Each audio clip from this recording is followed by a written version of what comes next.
ડભોઈના ધારાસભ્ય શૈલેષ મહેતાના વિવાદિત બોલ સામે આવ્યા।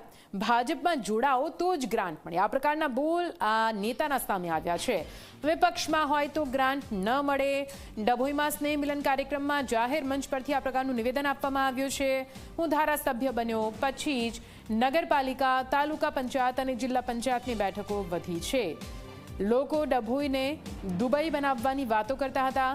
મેં દરભાવતી બનાવવાનું વચન આપ્યું હતું।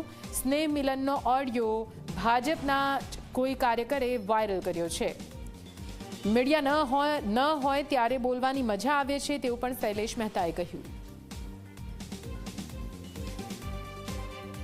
પ્રમુખ સાહેબે કીધું અહીંયા 15-17 કરોડ રૂપિયાની ગ્રાન્ટ આવી છે સાહેબ, રાષ્ટ્રીય ભાજપમાં આવ્યા ત્યારથી જ એમને ગ્રાન્ટ મળે,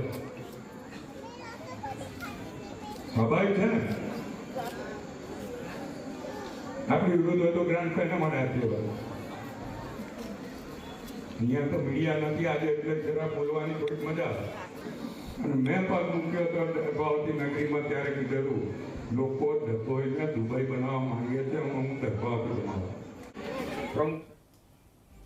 વધુ માહિતી સાથે સંવાદદાતા રવિ ફોનલાઈન પર જોડાઈ ગયા છે।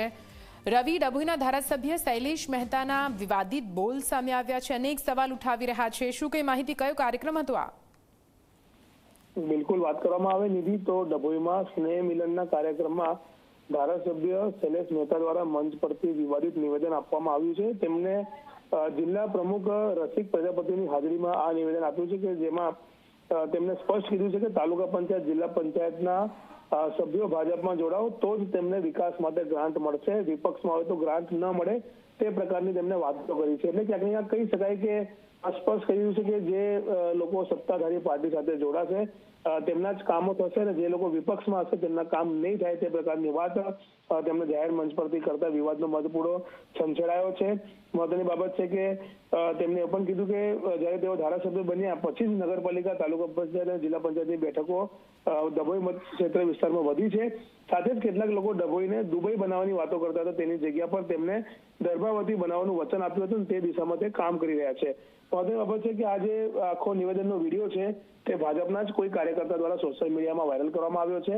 અને આ વિડીયો વાયરલ થયા પછી સવાલ એ થઈ રહ્યા છે કે શું કોંગ્રેસના જે ચૂંટાયેલા પ્રતિનિધિઓ છે કે વિપક્ષના ચૂંટાયેલા પ્રતિનિધિઓ છે તેમના કામ નથી થતા, શું તેમને ગ્રાન્ટ નથી મળતી, તે સવાલ પણ અહીંયા ઉઠવા પામી રહ્યો છે। જી બિલકુલ, આભાર પૂરી માહિતી માટે।